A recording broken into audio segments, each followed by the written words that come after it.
Hello students, आज हम पढ़ेंगे ट्रांसपोर्टेशन इन प्लांट्स। देखिए, ट्रांसपोर्टेशन की ज़रूरत क्यों पड़ती है। ट्रांसपोर्टेशन जो होता है वो कुछ इसेंशियल कंपोनेंट्स को प्लांट बॉडी में या एनिमल बॉडी में जो है एक जगह से दूसरी जगह पहुंचाता है। तो उसके लिए कई सारे इसेंशियल एलिमेंट होते हैं जो आवश्यक होते हैं उसके ग्रोथ के लिए, उसको रेगुलेट करने के लिए।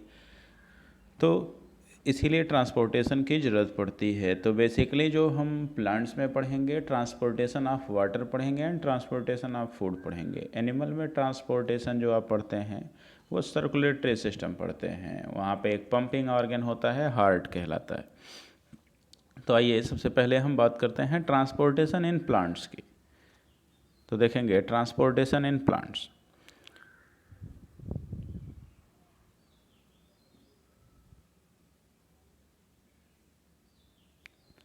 इसमें आप देखेंगे पॉइंट दिया हुआ है, plants need less energy because they do not move and therefore have a slow transport system। तो प्लांट्स को कम एनर्जी की आवश्यकता होती है। Plants needs less energy and do not move. तो इसलिए प्लांट्स मूव नहीं करते हैं और उनका मेटाबॉलिक रेट जो होता है वो एनिमल्स के कंपैरेटिवली स्लो होता है, इसलिए उनको कम एनर्जी की ज़रूरत पड़ती है। तो प्लांट्स में जो ट्रांसपोर्टेशन होता है वो स्लो होता है। बेसिकली प्लांट्स में जो है ट्रांसपोर्टेशन होता है transport of water and transport of food. Transport of water from the root to the shoot part of the plant, and transportation of food is from the leaves or photosynthetic part of the plant to the different region of the plants। तो सबसे पहले हम बात करते हैं transport of water. तो देखेंगे transport of water basically आप क्लास 9th में पढ़ के आए हुए हैं। जो वाटर का ट्रांसपोर्ट होता है वो जाइलम के थ्रू होता है और जो फूड का ट्रांसपोर्ट होता है वो फ्लोएम के थ्रू होता है। तो सबसे पहले हम बात करेंगे ट्रांसपोर्ट ऑफ वाटर की। तो इसमें सबसे पहले देखेंगे first point, take place by xylem tissue. जो ट्रांसपोर्टेशन ऑफ वाटर होता है वो जाइलम टिश्यू के द्वारा होता है, जाइलम कंपोनेंट्स के द्वारा होता है। Present in the root, stem, leaves and edge, therefore interconnected. तो ये एक चैनल के थ्रू, एक पाइपलाइन सिस्टम के थ्रू जो है एक दूसरे से कनेक्टेड होते हैं जो जाइलम टिश्यू होते हैं, और ये जो है वाटर का ट्रांसपोर्टेशन करते हैं।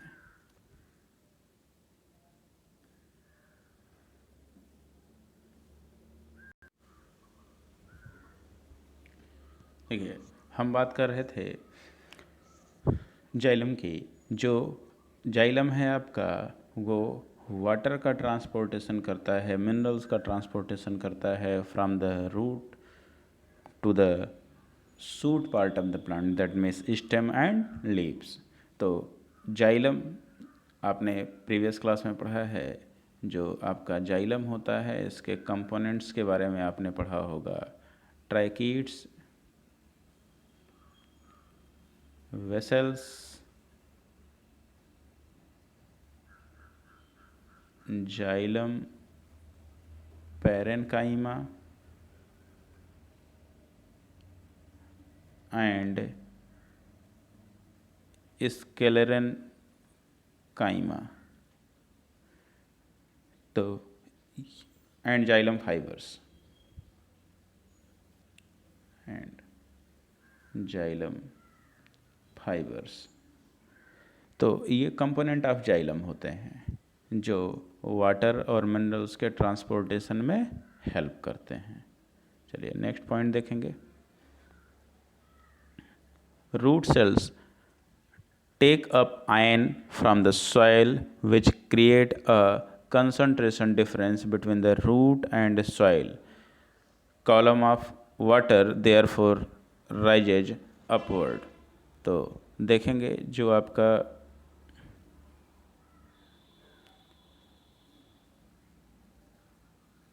रूट होता है, तो इस रूट में ढेर सारे पतले पतले रूट हेयर्स होते हैं।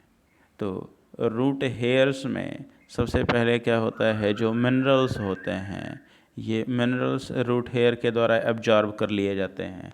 तो एब्जॉर्ब करने की वजह से रूट हेयर के अंदर का जो कंसंट्रेशन होता है वो ज़्यादा हो जाता है, और बाहर में आपका सॉयल है, तो यहाँ सॉयल से जब मिनरल्स ये एब्जॉर्ब कर लेंगे तो इसके अंदर का कंसंट्रेशन ज़्यादा हो जाता है। उसी की वजह से जो है वाटर मॉलिक्यूल जो होता है आपका कम कंसंट्रेशन से ज़्यादा कंसंट्रेशन की तरफ मूव करने लगता है। तो इसी के साथ साथ मिनरल्स के साथ साथ वाटर भी क्या किया जाता है, एब्जॉर्ब कर लिया जाता है। तो इस तरह से जो सॉइल से वाटर और मिनरल्स होते हैं वो रूट हेयर्स तक पहुंचते हैं, फिर रूट में पहुंचते हैं, रूट के थ्रू स्टेम के डिफरेंट ब्रांचेस तक, लीव्स तक पहुंचते हैं।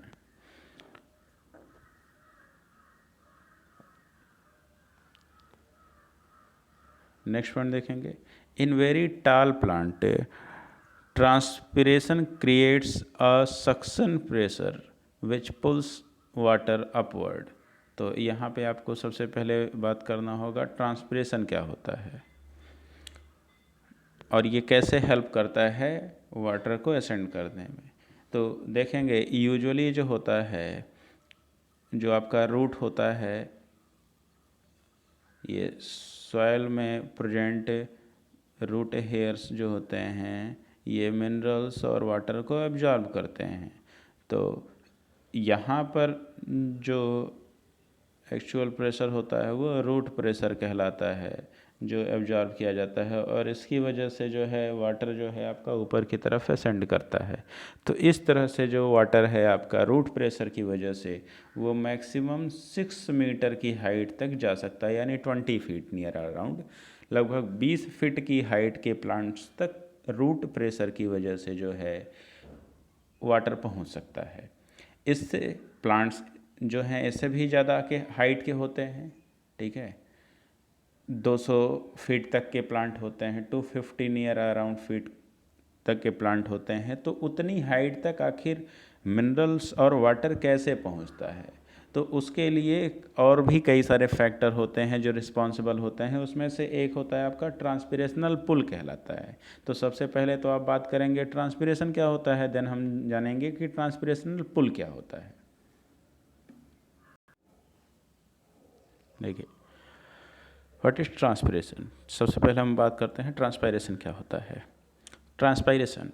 Transpiration is the process of water movement through a plant and its evaporation from the aerial part such as leaves, stem and flower.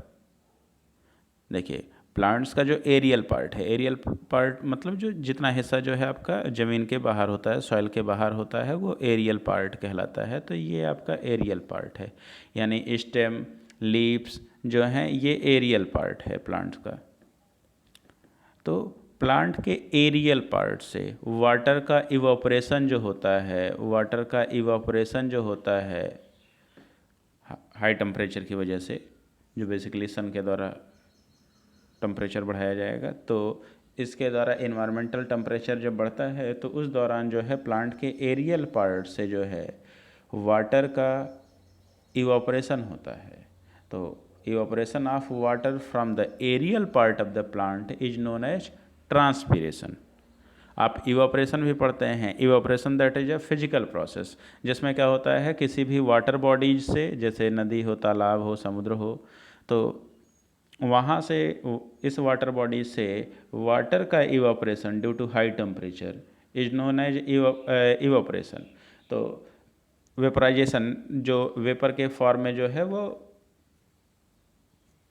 Water जो है वो वेपर के फॉर्म में आ जाता है हाई टेम्परेचर की वजह से, तो ये वेपराइजेशन कहलाएगा। यहाँ पे ट्रांसपिरेशन है, ट्रांसपिरेशन भी एक तरह का वेपराइजेशन प्रोसेस के जैसा ही है, लेकिन यहाँ पे जो है evaporation of water from the aerial part of the plant, यहाँ प्लांट के किसी हिस्से से जो है वाटर का ट्रांसपिरेशन हो रहा है, वाटर जो है वेपर फॉर्म में जा रहा है। तो इस तरह का जो वाटर लॉस होता है तो ये कहलाता है ट्रांसपिरेशन।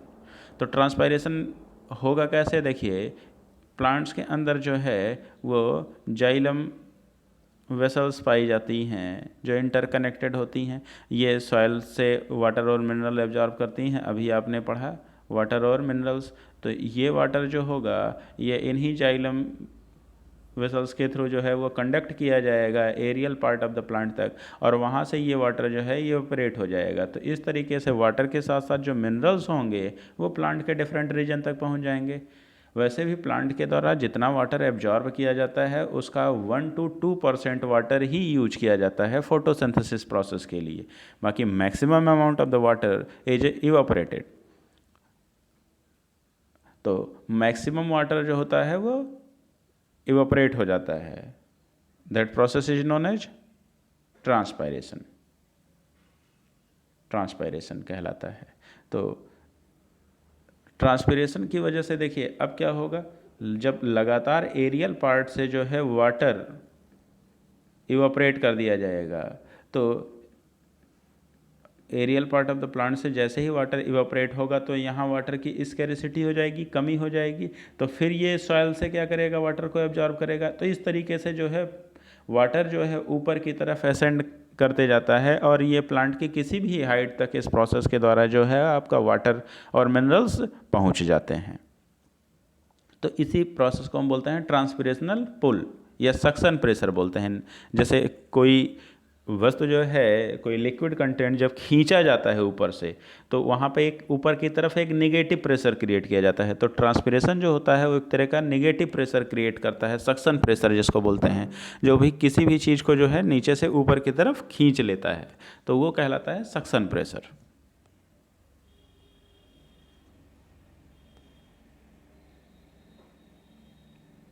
इम्पॉर्टेंस ऑफ ट्रांसपिरेशन देखेंगे क्या क्या होता है। Help in upward movement of water in plants, तो प्लांट्स में अपवर्ड मूवमेंट के लिए रिस्पॉन्सिबल होता है। And it regulates the temperature in the plant, तो ये प्लांट में टेम्परेचर को रेगुलेट करता है। अगर वो इन्वायरमेंटल टेम्परेचर आपका बढ़ा हुआ होगा तो ट्रांसपिरेशन बढ़ा रहेगा, अगर इन्वायरमेंटल टेम्परेचर डिक्रीज है तो ट्रांसपिरेशन जो होगा वो स्लो हो जाएगा। तो ट्रांसपिरेशन जितना ही लॉस ऑफ वाटर होगा ट्रांसपिरेशन प्रोसेस के द्वारा, उतना ही सॉइल से मिनरल और वाटर रीअब्जॉर्ब किए जाएंगे और उतनी ही क्वांटिटी में आपके सॉइल से मिनरल्स और वाटर जो है वो प्लांट तक पहुंचाए जाएंगे।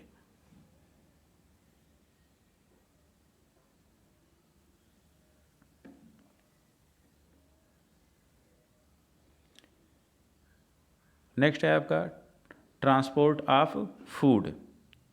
तो इसको देखेंगे, फूड का ट्रांसपोर्ट कैसे होगा। ट्रांसपोर्ट ऑफ फूड में, ट्रांसपोर्ट ऑफ फूड जो होगा आपका,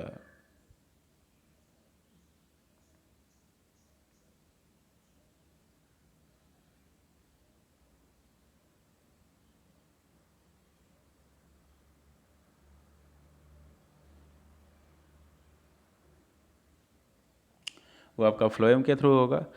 अब ट्रांसपोर्ट ऑफ फूड, फूड कहाँ पे सिंथेसाइज होगा, ये आपने प्रोसेस पढ़ा है फोटोसिंथेसिस। फोटोसिंथेसिस कहाँ पे होगा, green part of the plant. जो प्लांट के ग्रीन पार्ट्स होते हैं जहाँ पे क्लोरोफिल पिगमेंट पाया जाता है, वहाँ पे फोटोसिंथेसिस प्रोसेस होगा, वहीं पर फूड सिंथेसाइज किया जाएगा। तो वो फूड जो है वो प्लांट के डिफरेंट रीजन तक पहुँचाया जाता है ग्रोथ के लिए। तो इस तरह से जो ट्रांसपोर्टेशन ऑफ फूड जो होता है वो green part of the plant to the different region of the plant, plant के ग्रीन पार्ट से या फोटोसिंथेटिक पार्ट से प्लांट्स के डिफरेंट रीजन तक पहुंचाया जाता है। तो ट्रांसपोर्टेशन ऑफ फूड में हेल्प कौन करता है, फ्लोएम। अब फ्लोएम के कंपोनेंट भी आपने पढ़ा होगा।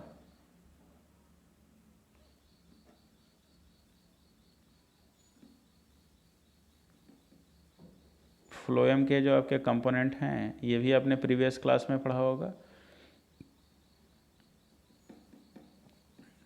Sieve tube, companion sales,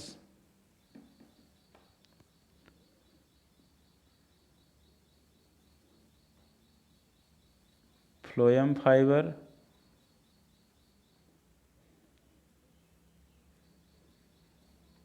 and phloem parenchyma. ये 4 कंपोनेंट आपने पढ़ा होगा, seed tube, companion cell, phloem fibre. Fibre जो होता है स्पेशली जो होता है ये स्केलेटल एंड काइमेटस टिश्यू होता है, ये डेड होता है फाइबर। And phloem parenchyma. तो ये 4 कंपोनेंट होते हैं जो प्लांट में फूड के ट्रांसपोर्टेशन में हेल्प करते हैं। चलिए हम बात करते हैं ट्रांसपोर्ट ऑफ फूड की। Takes place by phloem tissue. Phloem tissue के द्वारा होता है, कंपोनेंट्स आपको बता दिए गए हैं। Movement of prepared food in the plants is called translocation. जो फूड सिंथेसाइज किया जाता है उसको एक जगह से दूसरी जगह पहुंचाया जाता है, तो ये ट्रांसलोकेशन होगा।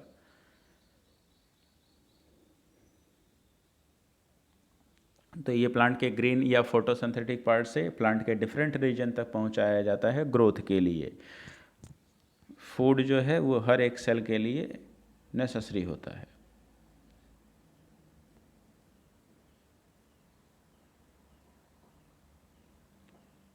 तो इतना आपको पढ़ना था transport of water and transport of food में।